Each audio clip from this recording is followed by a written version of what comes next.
Welcome to another edition of Players Only.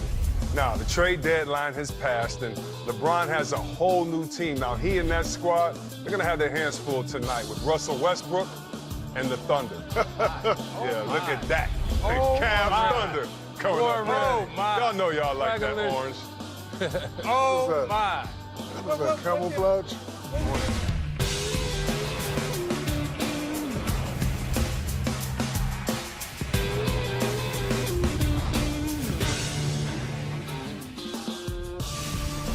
Yeah, you're right, Shaq. Chuck did have a pair of those in the picture I was with Chuck in high school. Zumbas, Yeah, the Zumba, yeah. Chuck, yeah. wherever you at, Chuck, don't you make it. Oh, that's terrible. No, Chuck, I saw you with some of those on. Welcome to the NBA Tip-Off Show presented by Auto Trader. Chris Webber here with my man Isaiah Thomas. You know we got Big BD, and of course, we got the big fella. Now, here is your Auto Trader player comparison. Now, guys, so it's not just one player. It's kind of the old team against the new team. And if you just think about this, the Cavs shot 54% from the field and 53% from three-point range on Sunday. And so you see these newcomers, and Zeke, let me start with you. George Hill, his demeanor, his temperament, the fact that he's third in the NBA in shooting threes, is he the right point guard to play with a guy like LeBron that's so good, but also ball dominant? Absolutely, and you know, Underdog gave us some notes and some stacks, so thanks for hooking us up. Underdog. But you know, when we talked about this last week, right, we said LeBron needs a different kind of point guard to play with him and a different kind of energy, similar to what Michael Jordan had with Craig Hodges, Paxson, B.J. Armstrong, you know, all those guys in high school and college, they were looked at as point guards. But when they got to the pros and they had to play with Jordan, they became shooting guards because Jordan and Pippen would handle the basketball, just like LeBron handles the basketball. So George Hill in college at IUPUI, he played off the ball, right? Yeah. And he played off the ball and he was getting numbers. He was their #1 scorer, played the shooting guard. Now he get into the NBA, they experiment, and they say, okay, we want to put you at the point guard. So now he gets back right to his regular position where he can play off the ball with LeBron James. BD, you like the chemistry of this team being that they didn't have the energy as LeBron rejuvenated? What's so funny, dude? I've been with Barry since 12 o'clock. He had that beanie on. I said, Barry looked like a beautiful mind. I told him he dressed like a genius, like a savannah. Take the beanie off, man. I need to go to Vegas with him. He can count the cards like a man. It's important. It's helped me think, man. I need this to help me think. You know, this is important stuff we're talking about. Yeah, you know what I'm saying? So what do you think about the new look Cavs? I told him he got a cartoon mind. He got the head on. Think of animation.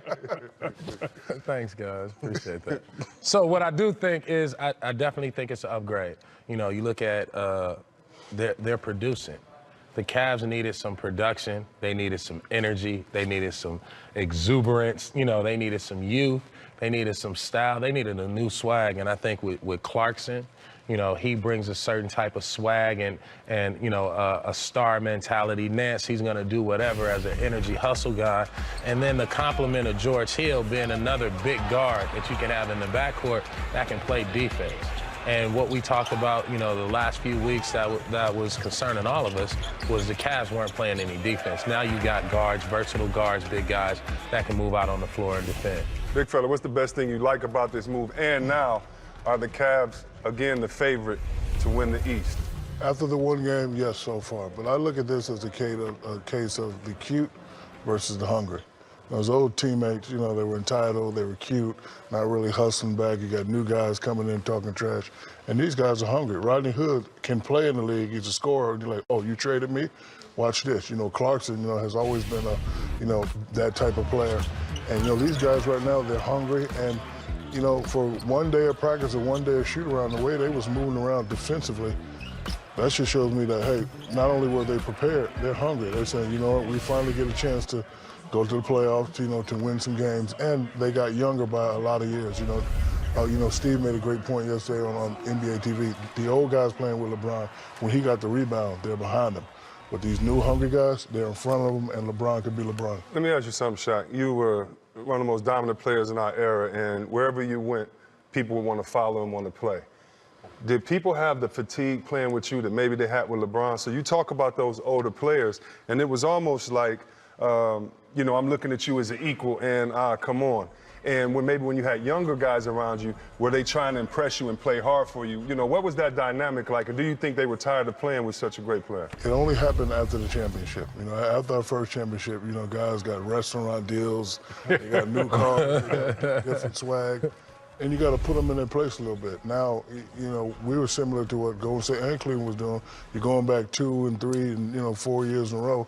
Then the fatigue really sets in. But you know, I said this last week about LeBron. It's his job to keep everybody in focus. Because when I was a youngster watching Isaiah, he kept everybody in line.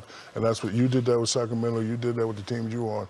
That's what a leader's supposed to do. So, you know, all the talk about being tired, everybody's tired. Everybody plays back-to-back. Everybody plays 80 games plus playoffs. So it's his job to keep everybody in tune. But now that he has these new, young, hungry guys, I think Cleveland can, you know, get back on top of the East. Well, shout out to one of our other players-only members, even though he's from another station, but our man Mark Jackson. And, you know, watching Jetty Osman, he was a player here on the Cleveland Cavaliers. He was professional in Turkey since the age of 14. You know, he's no Hedo Turkoglu, who was the Michael Jordan of Turkey, but I don't know if you got to see this by Jetty Osman, Shaq. Check it out. Another bad pass, this time Osman. And Osman with a dunk. Oh, and he missed it.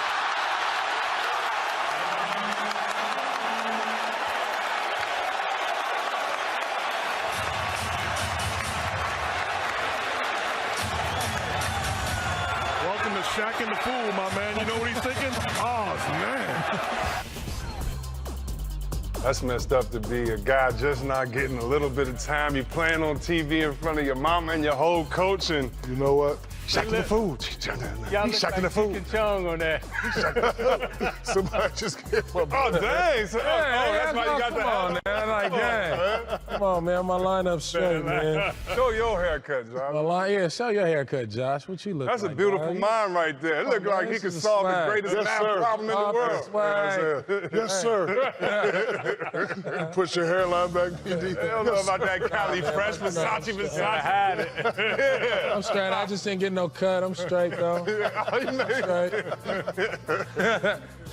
Oh, man. Cavs Thunder coming up, and then we have Spurs Nuggets. That's game number 2 of our players only doubleheader on TNT. Say it, baby. Only players.